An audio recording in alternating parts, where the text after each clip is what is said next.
yung lahat ng buong tapang upang ipresenta ang mga nangyari sa aming bayan dahil sa pogo na yan.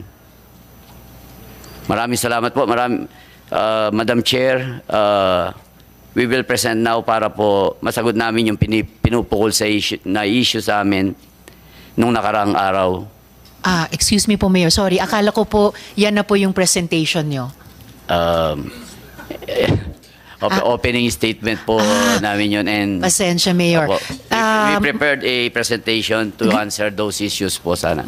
Maaari po kayang i-present nyo yung bawat slide bilang sagot din sa maaring mga itanong ng aming komite? Sige po, Madam Chair. And then paki-present na rin po yung buong presentation ninyo sa komite para amin pong matignan at mapag-aralan sa pagitan nitong hearing at yung susunod.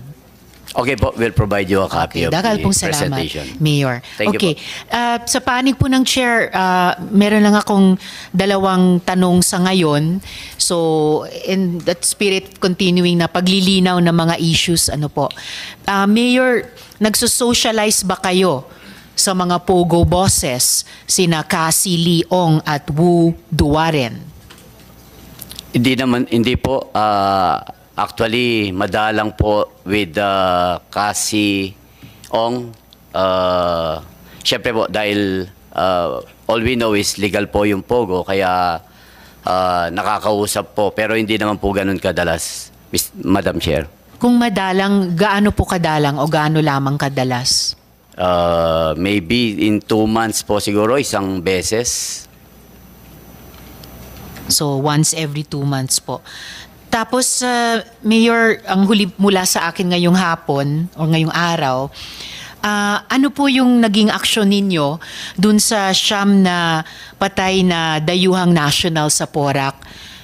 Gaya ng iniulat ni Relieved Chief of Police Colonel Guardaya.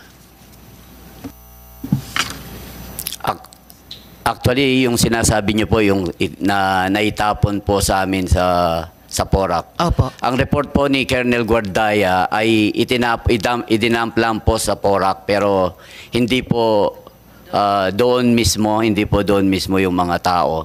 Hindi po doon sa Lucky South.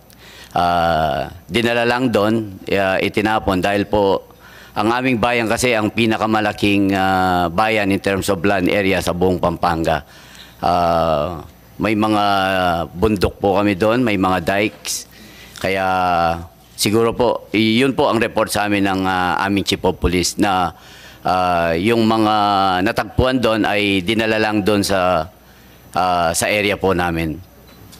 Kung ayon po kay Colonel Guardaya ay itinapon lang, dinala lamang doon yung siyam na tao at kung ayon kay Colonel Guardaya, hindi sila taga Lucky South, saan daw sila galing ayon kay Colonel Guardaya? Actually, wala pong specific na binigay na report kung na saan sila. I will confirm po siguro. Ayaw ko po kasing salita na baka na hindi ko po alam. Okay po.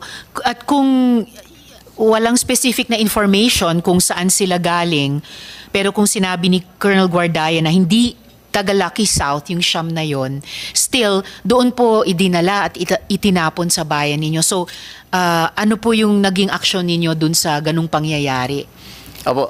Sa communication namin, dahil police matters na po ito, sila na po ang nag-communicate sa national government. Binigyan lang po niya ako ng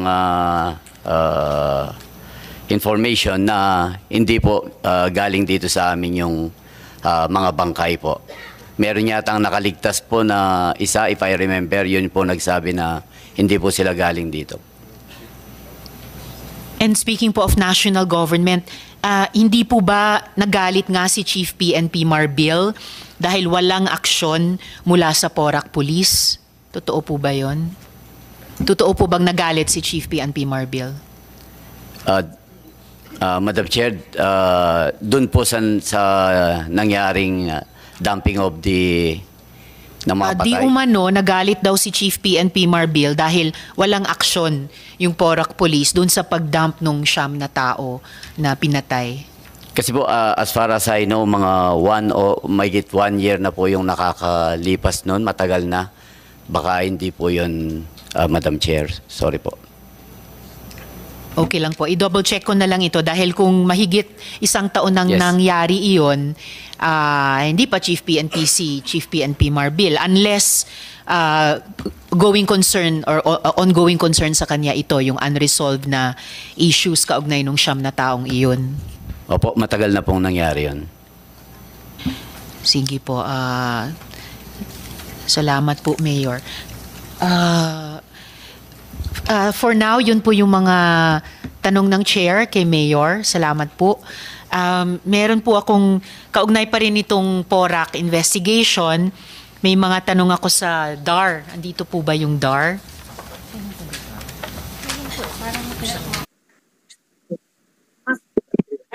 Your Honor. Salamat. Ingat po sa pagsabi ng Your Honor. Baka mapagkamalan kayo sa identity ninyo. Ma'am Edna, salamat po sa pagdalo. May reports po kaming natanggap na ang lupa na sakop ng Pogo sa PORAC covered ng reformang agraryo. At may order na i-distribute iyon sa mga magsasaka. Pwede niyo po bang i-confirm yan kung tama ba o mali? At yung may paliwanag ba, makapagbigay ba kayo ng paliwanag kung paano napatayuan yan ng Pogo kung subject na ng land acquisition and distribution? Okay. First of all, thank you very much for inviting the Department of Agrarian Reform to attend this meeting. For the question, if the subject land holding is it was really covered under our program, Madam Chair, that is, we are now doing our part to also investigate those matters because as of now, I cannot confirm yet. So I need all the details and we have to coordinate it with the Provincial Agrarian Reform Program Officer in Pampanga and as well as our regional office. So since we are in the central office, we still have to coordinate those matters before giving any information regarding those matters. So the Department of Agrarian Reform will do our best to give you the information needed as soon as possible.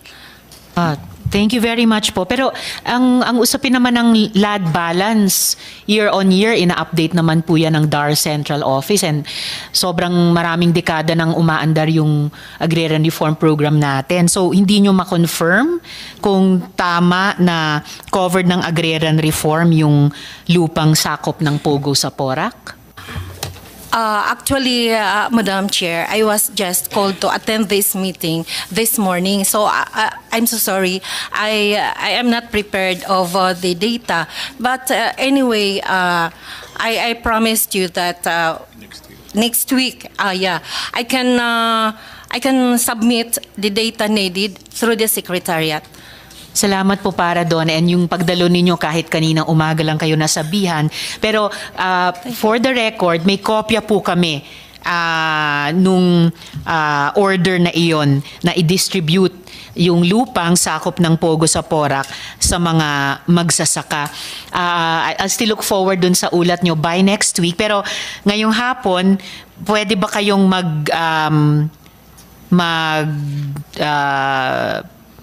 kung hindi man magbigay, mag-suggest ng mga posibleng paliwanag kung ang isang lupa ay covered na ng isang LAD order ng DAR at dapat i-distribute na sa magsasaka, paano kayang nangyari na napatayuan pa ng Pogo yan?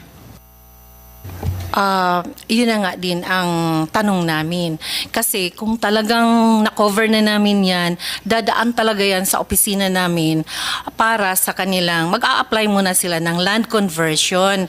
So from agricultural to residential or commercial ba yung nakatayo doon. So, Madam Chair, as what I've said, those are the things, matters that we have to look into before we can give you a confirmed statement. Bago ko kayo iwan, sabihin ko lang na kawawa talaga yung mga magsasaka kung ganyan yung sitwasyon, and iimbitahin din po namin silang dumalo sa susunod na pagdinig. Pero bago ko rin po kayo iwan, Ma'am Edna, Mayor, matanong ko po kayo, Mayor, may alam po ba kayong nag-a-apply o nag-apply na dati ng land conversion dun sa mga lupang subject na ng award, order ng DAR sa mga magsasaka, application for land conversion, kaya't sa kabila nung DAR order, napatayuan pa ng POGO yan? Sa aking term po, wala po akong alam na nag-apply ng conversion ng katulad po nung nabanggit po natin, Madam Chair. Sana nga po walang nag-apply. Pero pakisama po iyon sa ulat ninyo, Ma'am Edna, kung meron nga ba o walang nag-apply ng land conversion. At kung hindi man ito yung paliwanag, ano yung paliwanag kung napatayuan pa ng POGO yan, kahit in effect, pagmamayari na yan ng mga farmer beneficiaries. Yes, Madam Salamat Chair. po. Thank you. Or, salamat Ma'am Edna. Mayor, meron po ba kayong alam na agrarian reform related na land dispute o issue dyan sa lupang tinayuan ng POGO? Wala rin po, Madam Chair. Ang alam po namin, private property siya, owned by the Cruz siblings. Okay. So salamat din, Mayor. Matatanong din po namin, bukod po sa inyo at kay Ma'am Edna, sa mga magsasaka na imbitahin po naming dumalo sa susunod na pagdinig. At nasa amin na po yung lahat ng mga dokumento kaugnay nitong pagiging lehitimong benepisyaryo, yung mga magsasaka sa lupang iyan na milagro naging POGO hub pa.